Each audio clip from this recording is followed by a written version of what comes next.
বাংলাদেশের রাজনীতিতে কি শুরু হলো নতুন এক অধ্যায়? দীর্ঘদিন ধরে জোট নির্ভর শক্তি হিসাবে পরিচিত বাংলাদেশ জামায়াতে ইসলামী কি এবার নিজস্ব রাজনৈতিক শক্তির প্রমাণ দিল? ত্রয়োদশ জাতীয় সংসদ নির্বাচনের বেসরকারি ফলাফল বলছে রাজনীতির সমীকরণ বদলাচ্ছে, আর সেই পরিবর্তনের কেন্দ্রে রয়েছে জামায়াতের নজিরবিহীন উত্থান। ৩০০ আসনের মধ্যে ২৯৯টিতে ভোট অনুষ্ঠিত হওয়া এই নির্বাচনে জামায়াতে ইসলামী এককভাবে জয় পেয়েছে ৬৮টি আসনে, যা দলটির রাজনৈতিক ইতিহাসে সর্বোচ্চ। জোটগত হিসাবে তাদের আসন সংখ্যা দাঁড়িয়েছে ৭৭টি। সরকার গঠনের জন্য প্রয়োজনীয় সংখ্যাগরিষ্ঠতা না পেলেও বিরোধী দলের আসনে বসার মতো শক্ত অবস্থান তৈরি করেছে দলটি। অন্যদিকে বাংলাদেশ জাতীয়তাবাদী দল বিএনপি এককভাবে জয় পেয়েছে ২০৯টি আসনে এবং জোটগতভাবে ২১২টিতে, ফলে সরকার গঠনের পথে এগিয়ে রয়েছে তারা। কিন্তু আলোচনার কেন্দ্রে এখন জামায়াতের ৬৮টি একক জয়, যা একটি স্পষ্ট রাজনৈতিক বার্তা বহন করছে। ইতিহাসের দিকে তাকালে দেখা যায় ১৯৯১ সালে জামায়াত পেয়েছিল ১৮টি আসন, ১৯৯৬ সালে এককভাবে নির্বাচন করে মাত্র ৩টি, ২০০১ সালে ১৭টি এবং ২০০৮ সালে মাত্র ২টি আসনে জয়। সেই তুলনায় এবারের ফলাফল দলটির জন্য এক ঐতিহাসিক মোড়। ১৭ বছর পর নিজস্ব নেতৃত্বে জোট গঠন করে সরাসরি বিএনপির বিরুদ্ধে প্রতিদ্বন্দ্বিতা করে এই সাফল্য অর্জন নিঃসন্দেহে একটি বড় রাজনৈতিক ঘটনা। রাজধানী ঢাকায়ও ঘটেছে চমক। অতীতে যেখানে একটি আসনও পায়নি জামায়াত, সেখানে এবার ঢাকা মহানগরের ১৫টি আসনের মধ্যে ৬টিতে জয় পেয়েছে জামায়াত। ঢাকা ৪, ৫, ১২, ১৪, ১৫ ও ১৬। এছাড়া জোটের প্রার্থী ও এনসিপির আবাহক নাহিদ ইসলাম জয়ী হয়েছেন ঢাকা ১১ আসনে।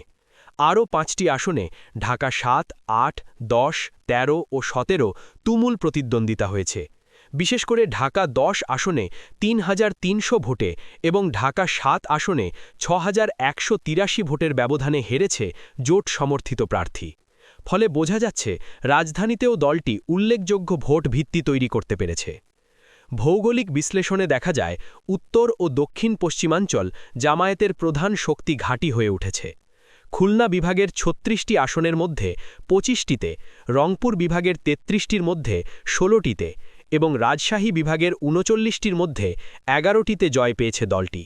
সাতক্ষীরা, মেহেরপুর, চুয়াডাঙ্গা, নীলফামারী ও চাঁপাইনবাবগঞ্জ জেলার সব আসনে জয় তাদের আঞ্চলিক প্রভাবের গভীরতা নির্দেশ করে। রংপুর ও কুড়িগ্রামের সব আসন জোটগতভাবে জয়ী হওয়াও তাৎপর্যপূর্ণ, যার মধ্যে ২টি আসন পেয়েছে শরিক এনসিপি। তবে সব জায়গায় সমান সাফল্য আসেনি। ঢাকা বিভাগের ৭০টির মধ্যে ৮টি এবং চট্টগ্রাম বিভাগের ৫৮টির মধ্যে ৩টি আসনে জামায়াত এককভাবে জয় পেয়েছে। সিলেট বিভাগের ১৯টি আসনের মধ্যে কেবল জোটের শরিক খেলাফত মজলিস একটি আসনে জয় পেয়েছে। এবারের নির্বাচনে তরুণ ও নারী ভোটারদের একটি অংশ জামায়াতের দিকে ঝুঁকেছে এমন আলোচনা রাজনৈতিক অঙ্গনে জোরালো। বিভিন্ন বিশ্ববিদ্যালয়ের ছাত্র সংসদ নির্বাচনে ইসলামী ছাত্র শিবিরের সাফল্যকেও কেউ কেউ এর প্রেক্ষাপট হিসেবে দেখছেন। গণ অভ্যুত্থানের নেতৃত্বদানকারী তরুণদের দল এনসিপির সঙ্গে নির্বাচনী ঐক্য নতুন ভোট সমীকরণ তৈরি করেছে। নর্থ সাউথ ইউনিভার্সিটির অধ্যাপক এ.কে.এম. ওয়ারেসুল করিমের বিশ্লেষণ অনুযায়ী জামায়াত রক্ষণশীল ডানপন্থী পরিচয় থেকে মধ্য ডানপন্থী দল হিসেবে আবির্ভূত হওয়ার চেষ্টা করেছে এবং অনেকাংশে সফল হয়েছে। এতদিন জাতীয়তাবাদী ও ইসলামী ঘরানার ভোটের প্রধান অংশীদার হিসেবে বিএনপিকে দেখা হলেও এবার সেই ভোটে জামায়াত ভাগ বসাতে পেরেছে। নিজেদের ক্ষমতামুখী নয়, পরিবর্তনের পক্ষে শক্তি হিসেবে উপস্থাপন করাও তরুণদের মধ্যে প্রভাব ফেলেছে বলে ধারণা করা হচ্ছে। অন্যদিকে বিএনপির মহাসচিব মির্জা ফখরুল ইসলাম আলমগীর ভিন্ন ব্যাখ্যা দিয়েছেন।